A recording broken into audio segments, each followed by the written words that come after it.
नमस्कार दोस्तों, मैं धर्मेंद्र कुमार मीना, असिस्टेंट प्रोफेसर राजनीति विज्ञान, राजकीय महाविद्यालय कुशलगढ़, हाल ही में कार्य व्यवस्थार्थ राजकीय महाविद्यालय बौंली। पिछले वीडियो में अपन ने अरस्तू के दास्ता संबंधी विचारों का अध्ययन किया था। आज अपन अरस्तू के राज्य संबंधी विचारों का अध्ययन करेंगे। अरस्तू अपनी पुस्तक पॉलिटिक्स के सेकंड भाग में राज्य संबंधी विचार प्रस्तुत करता है। पॉलिटिक्स कल अपन ने देखा, अरस्तू की महत्वपूर्ण रचना पॉलिटिक्स 8 भागों में वर्गीकृत है। उसमें द्वितीय भाग में, सेकंड भाग में वो राज्य संबंधी विचार देता है। अरस्तू के अनुसार राज्य की उत्पत्ति ऐतिहासिक विकास के आधार पर हुई, या यूं कहें कि अरस्तू राज्य की उत्पत्ति के लिए ऐतिहासिक विकास का सिद्धांत प्रस्तुत करता है। अरस्तू के अनुसार राज्य व्यक्ति की सामाजिकता का परिणाम है। मनुष्य स्वभाव से ही ऐसा है कि उसकी स्वाभाविकता का या उसकी सामाजिकता का परिणाम है राज्य। मनुष्य की विवाह पद्धति के आधार पर परिवार नामक संस्था का उदय हुआ।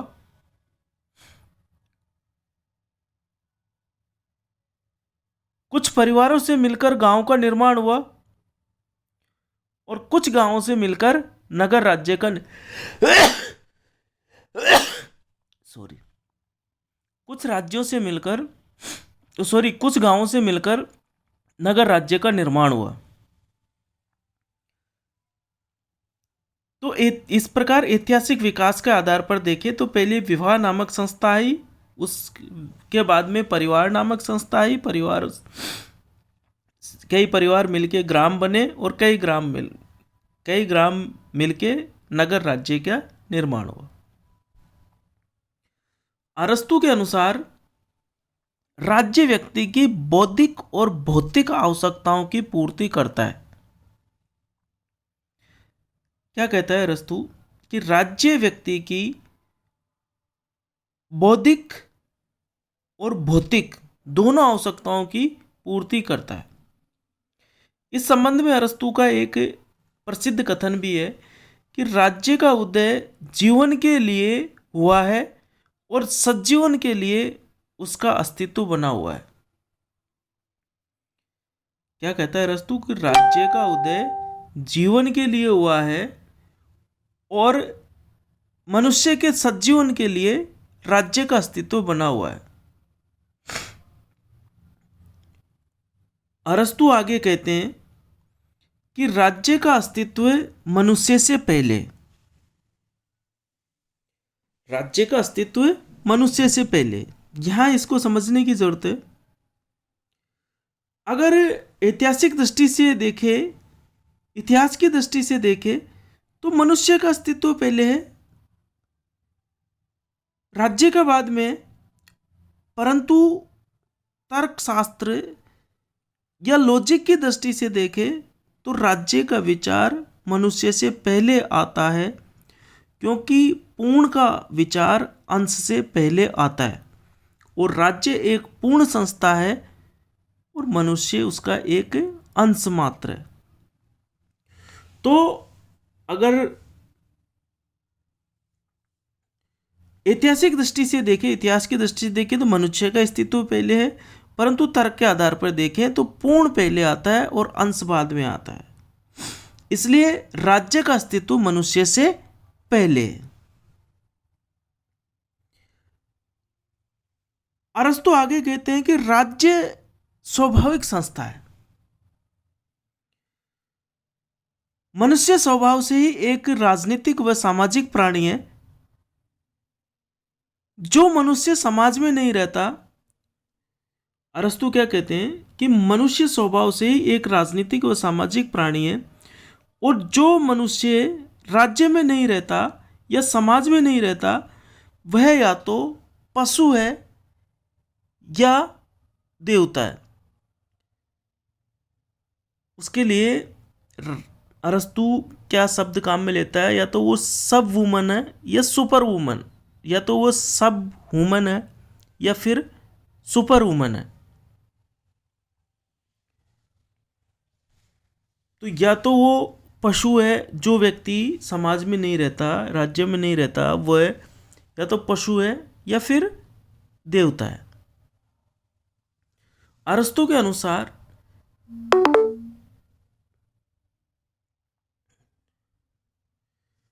अरस्तु राज्य के आंगिक सिद्धांत का समर्थन करता है। अरस्तु राज्य के आंगिक सिद्धांत का समर्थन करता है। राज्य और व्यक्ति में वही संबंध है जो शरीर और उसके विभिन्न अंगों में पाया जाता है।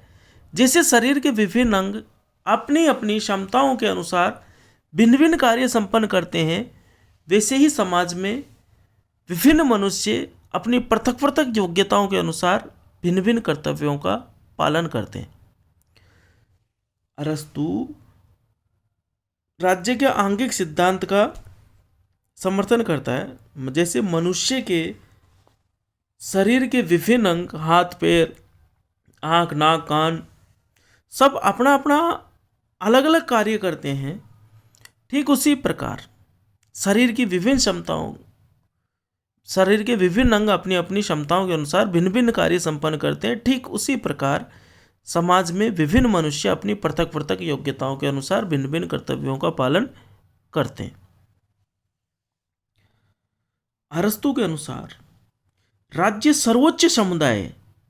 राज्य के अंतर्गत और जितने भी समुदाय हैं वो उन सब में राज्य सर्वोच्च है।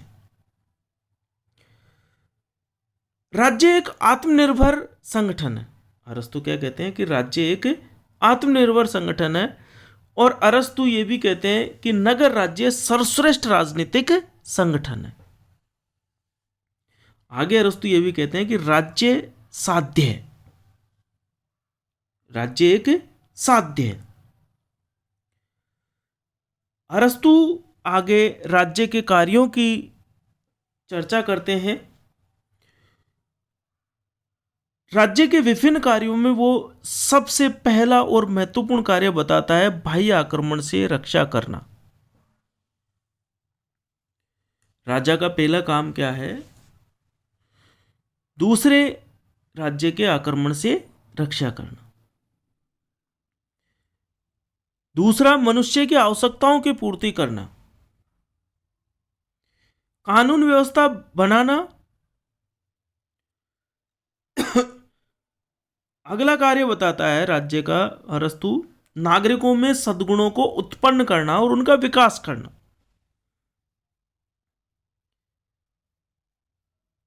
जैसा थोड़ी देर पहले अपन ने राज्य के बारे में पढ़ा भी था कि राज्य का उदय जीवन के लिए हुआ है और सज्जीवन के लिए उसका अस्तित्व बना हुआ है। तो नागरिकों में सद्गुणों को उत्पन्न करना, उनको विकास करना राज्य का कार्य है। अरस्तु का यह प्रसिद्ध कथन है कि राज्य की उत्पत्ति सुरक्षा के लिए हुई है और सद्गुणों के लिए बना हुआ है। ये अरस्तु के अपन ने राज्य संबंधी विचार देखे। धन्यवाद। जय भारत, जय हिंद।